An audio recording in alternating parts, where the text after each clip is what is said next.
ಪಿತನ ಸುತನ ಮತ್ತು ಪವಿತ್ರಾತ್ಮರ ನಾಮದಲ್ಲಿ ಆಮೇನ್. ಪ್ರೀತಿಯ ಸಹೋದರ ಸಹೋದರಿಯರೇ, ಎಮ್ಮಾವುಸ್ ಪ್ರಾರ್ಥನಾ ತಂಡದಿಂದ ಇಂದಿನ ಮುಂಜಾನೆಯ ದೇವರ ವಾಕ್ಯಕ್ಕೆ ನಿಮ್ಮೆಲ್ಲರಿಗೂ ಸ್ವಾಗತವನ್ನು ಬಯಸ್ತೇನೆ. ನಾನು ಪ್ರೈಸ್ ದಿ ಲಾರ್ಡ್. ತಂದೆಯೇ ಸ್ತೋತ್ರ, ತಂದೆಯೇ ವಂದನೆ, ತಂದೆಯೇ ಆರಾಧನೆ, ತಂದೆಯೇ ಮಹಿಮೆ, ತಂದೆಯೇ ಕೃತಜ್ಞತೆ. Hallelujah, hallelujah, hallelujah. ಯೇಸುವೆ ಸ್ತೋತ್ರ, ಯೇಸುವೆ ವಂದನೆ, ಯೇಸುವೆ ಆರಾಧನೆ, ಯೇಸುವೆ ಮಹಿಮೆ, ಯೇಸುವೆ ಕೃತಜ್ಞತೆ. ಪವಿತ್ರಾತ್ಮರೇ ಸ್ತೋತ್ರ, ಪವಿತ್ರಾತ್ಮರೇ ವಂದನೆ, ಪವಿತ್ರಾತ್ಮರೇ ಆರಾಧನೆ.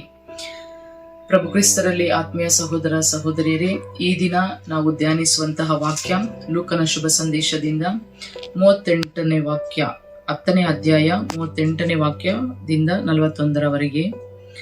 ಯೇಸು ಸ್ವಾಮಿ ತಮ್ಮ ಶಿಷ್ಯರೊಡನೆ ಪ್ರಯಾಣ ಮುಂದುವರಿಸಿ ಒಂದು ಹಳ್ಳಿಗೆ ಬಂದರು. ಅಲ್ಲಿ ಮಾರ್ತಾಳೆಂಬ ಮಹಿಳೆ ಅವರನ್ನು ತಮ್ಮ ಮನೆಗೆ ಆಮಂತ್ರಿಸಿದಳು. ಆಕೆಗೆ ಮರಿಯಳೆಂಬ ಸಹೋದರಿ ಇದ್ದಳು. ಈಕೆ ಪ್ರಭುವಿನ ಪಾದ ತಳದಲ್ಲಿ ಕುಳಿತುಕೊಂಡು ಅವರ ಬೋಧನೆಯನ್ನು ಆಲಿಸುತ್ತಿದ್ದಳು. ಮಾರ್ತಳಾದರೂ ಅತಿಥಿ ಸತ್ಕಾರದ ಗಡಿಬಿಡಿಯಲ್ಲಿ ಇದ್ದಳು. ಅವಳು ಬಂದು, ಪ್ರಭು, ನನ್ನ ಸಹೋದರಿ ಈ ಕೆಲಸವನ್ನೆಲ್ಲ ನನ್ನೊಬ್ಬಳಿಗೆ ಬಿಟ್ಟಿದ್ದಾಳೆ, ನೀವಿದನ್ನು ಗಮನಿಸಬಾರದೆ? ನನಗೆ ಸಹಾಯ ಮಾಡುವಂತೆ ಅವಳಿಗೆ ಹೇಳಿ ಎಂದಳು.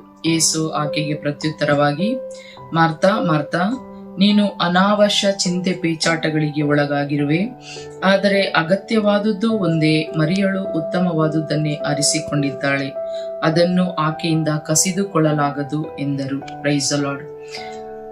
ಪ್ರಿಯರೇ, ನಾವಿಲ್ಲಿ ಒಂದು ಘಟನೆಯನ್ನ ನಾವು ನೋಡ್ತಾ ಇದ್ದೀವಿ. ಲೂಕನ ಶುಭ ಸಂದೇಶ 10ನೇ ಅಧ್ಯಾಯ 38ನೇ ವಾಕ್ಯದಲ್ಲಿ ಯೇಸು ಸ್ವಾಮಿಯನ್ನು ಇಬ್ಬರು ಸಹೋದರಿಯರು, ಅಂದ್ರೆ ಮಾರ್ತಾ ಮೇರಿ, ನಾವು ಯೋವಾನನ ಶುಭ ಸಂದೇಶದಲ್ಲಿ ನೋಡ್ತೀವಿ 11ನೇ ಅಧ್ಯಾಯದಲ್ಲಿ 5ನೇ ವಾಕ್ಯ, ಮಾರ್ತಾ ಮತ್ತು ಮರಿಯಾ ಮತ್ತು ಲಾಜರ್, ಈ ಮೂವರು ಅಕ್ಕ ತಂಗಿ ಮತ್ತು ಸಹೋದರ ಯೇಸುವಿಗೆ ಅಚ್ಚುಮೆಚ್ಚಿನವರು ಎಂಬುದಾಗಿ ನಾವು ಓದ್ತೀವಿ.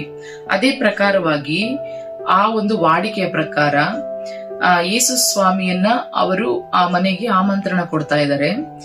ಈಗ ಇಲ್ಲಿ ಮಾರ್ತಳಿಗೆ ಏನು ಚಿಂತೆ ಅಂತ ಹೇಳಿದ್ರೆ, ಈಗ ನಮ್ಮ ಮನೆಗೆ ಯೇಸು ಸ್ವಾಮಿಯನ್ನ ನಾವು ಆಮಂತ್ರಿಸಿದ್ದೀವಿ, ಅವರಿಗೆ ನಾವೇನಾದ್ರೂ ಊಟ ಕೊಡ್ಬೇಕು, ಆಹಾರ ಕೊಡ್ಬೇಕು, ಮತ್ತೆ ಕುಡಿಯೋದಿಕ್ಕೆ ಕೊಡ್ಬೇಕು. ಈಗ ನಾವು ಕೂಡ ಈ ಲೋಕದಲ್ಲಿ ನಮ್ಮ ಮನೆಗಳಿಗೆ ಯಾರನ್ನಾದ್ರೂ ಆಮಂತ್ರಣ ಕೊಟ್ಟಾಗ, ಅವ್ರ ನಮ್ಮ ಮನೆಗೆ ಬಂದಾಗ ನಾವು ಇದೇ ರೀತಿಯಾದಂತ ಯೋಚನೆ ಮಾಡ್ತೀವಿ.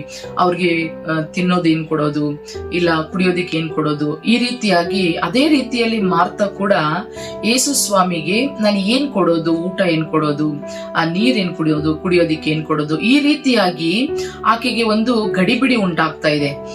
ಏನ್ ಮಾಡ್ಬೇಕು, ನಾನೀಗ ಯೇಸುಗೆ ಏನಾದ್ರೂ ಸತ್ಕಾರ ಮಾಡ್ಬೇಕಲ್ವಾ ಅಂತ ಹೇಳ್ಬಿಟ್ಟು. ಅದಕ್ಕೆ ಆಕೆ ಏನ್ ಮಾಡ್ತಾ ಇದ್ದಾಳೆ, ಮೇರಿ ಏನ್ ಮಾಡ್ತಾ ಇದ್ದಾಳೆ, ಮಾರ್ತಳಿಗಾದ್ರೂ ಯೇಸುವಿಗೆ ಆಹಾರ ಕೊಡುವ ಚಿಂತೆ. ಮರಿಯಾ ಏನ್ ಮಾಡ್ತಾ ಇದ್ದಾಳೆ ಅಂತ ಹೇಳಿದ್ರೆ, ಯೇಸುವಿನ ಪಾದ ತಳದಲ್ಲಿ ಕೂತ್ಕೊಂಡು, ಅಂದ್ರೆ ಅವರ ಕಾಲ ಬಳಿ ಕೂತ್ಕೊಂಡು ಯೇಸು ಮಾತನಾಡುತ್ತಿರುವ ಮಾತುಗಳನ್ನು ಆಲಿಸ್ತಾ ಇದ್ದಾಳೆ. ಇದನ್ನು ನೋಡಿದ ಮಾರ್ತಾ ಏನ್ ಮಾಡ್ತಾ ಇದ್ದಾಳೆ, ನಮ್ಮ ಅಕ್ಕ ನನ್ನ ಸಹೋದರಿ ಯಾವುದೇ ಒಂದು ಆಲೋಚನೆ ಇಲ್ಲದೆ, ಯಾವುದೇ ಒಂದು ಯೋಚನೆ ಇಲ್ಲದೆ, ಅತಿಥಿ ಸತ್ಕಾರ ಮಾಡದೆ ಹೋಗಿ ಯೇಸುವಿನ ಬಳಿ ಕುಳಿತಿದ್ದಾಳಲ್ವಾ. ಈ ಕೆಲಸ ಅಂದ್ರೆ ಕಿಚನ್ಗೆ ಸಂಬಂಧಪಟ್ಟ, ಆಹಾರವನ್ನು ಮಾಡುವಂತಹ ಕೆಲಸಕ್ಕೆ ಸಂಬಂಧಪಟ್ಟ ಎಲ್ಲಾ ಕೆಲಸಗಳನ್ನು ನನ್ನೊಬ್ಬಳಿಗೆ ಒಪ್ಪಿಸಿಕೊಟ್ಟಿದ್ದಾಳೆ ಅಂತ ಹೇಳಿ ಹೋಗಿ ಯೇಸುವಿಗೆ ಕಂಪ್ಲೇಂಟ್ ಮಾಡ್ತಾ ಇದ್ದಾಳೆ ಮೇರಿಯ ವಿರುದ್ಧ. ಪ್ರಭು ನೋಡಿ, ಎಲ್ಲ ಕೆಲಸವನ್ನು ನನಗೆ ಬಿಟ್ಕೊಟ್ಟಿದ್ದಾಳೆ, ಬಿಟ್ಟು ನಿಮ್ಮ ಪಾದ ತಳದಲ್ಲಿ ಕೂತ್ಕೊಂಡು ಕೂತಿದ್ದಾಳೆ ಅಂತ ಹೇಳ್ಬಿಟ್ಟು. ಅದಕ್ಕೆ ಪ್ರಿಯರೇ, ಯೇಸು ಸ್ವಾಮಿ ಇಲ್ಲಿ ಒಂದು ವಾಕ್ಯವನ್ನ ಹೇಳ್ತಾ ಇದ್ದಾರೆ, ಅದನ್ನು ನಾವು ಗಮನಿಸಬೇಕು.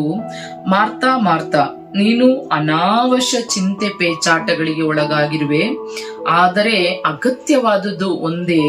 ಮರಿಯಳು ಉತ್ತಮವಾದುದನ್ನೇ ಆರಿಸಿಕೊಂಡಿದ್ದಾಳೆ, ಅದನ್ನು ಆಕೆಯಿಂದ ಕಸಿದುಕೊಳ್ಳಲಾಗದು ಎಂಬುದಾಗಿ.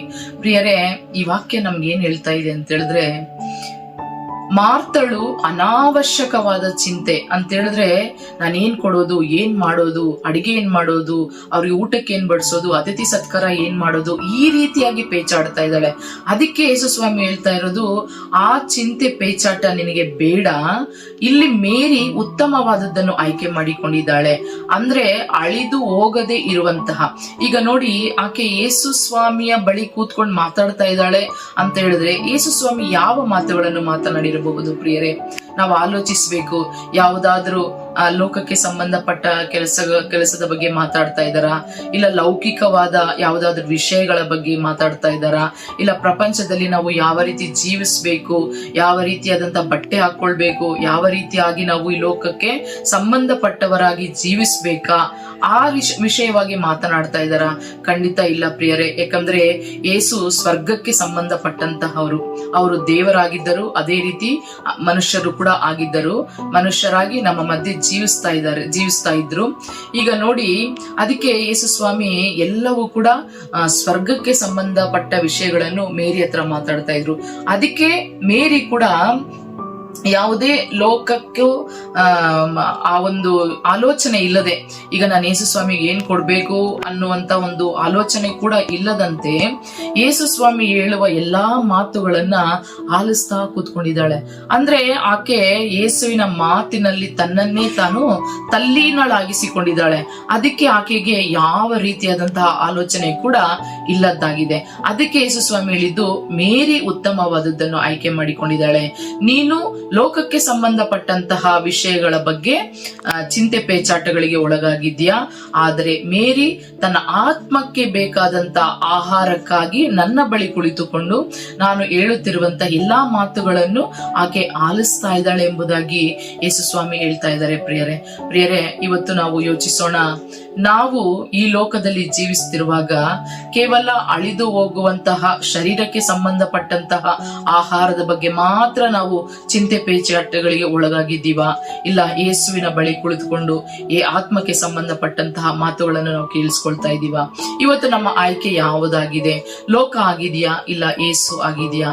ಯೇಸು ಆಗಿದ್ದರೆ ಖಂಡಿತ ಯೇಸು ಮಾತನಾಡುವಂತ ಒಂದೊಂದು ಮಾತುಗಳು ನಮ್ಮನ್ನು ಸ್ವರ್ಗ ಸಾಮ್ರಾಜ್ಯದ ಕಡೆಗೆ ಕರೆದುಕೊಂಡು ಹೋಗುತ್ತೆ ಪ್ರಿಯರೇ. ಆದ್ದರಿಂದ ಈ ಸಂದರ್ಭದಲ್ಲಿ ನಾವು ಮೇರಿಯ ಹಾಗೆ ಯೇಸುವನ್ನು ಮಾತ್ರ ನಾವು ಆಯ್ಕೆ ಮಾಡಿಕೊಳ್ಳೋಣ. ಈ ಲೋಕದಲ್ಲಿ ಜೀವಿಸುವಂತ ಒಂದೊಂದು ದಿನಗಳು ಯೇಸುವಿನ ಜೊತೆ ನಾವು ಜೀವಿಸೋಣ ಪ್ರಿಯರೇ. ಈಗ ನಮ್ಮ ಕಣ್ಣನ್ನು ಮುಚ್ಚಿ ನಾವು ಒಂದು ಕ್ಷಣ ಪ್ರಾರ್ಥಿಸೋಣ.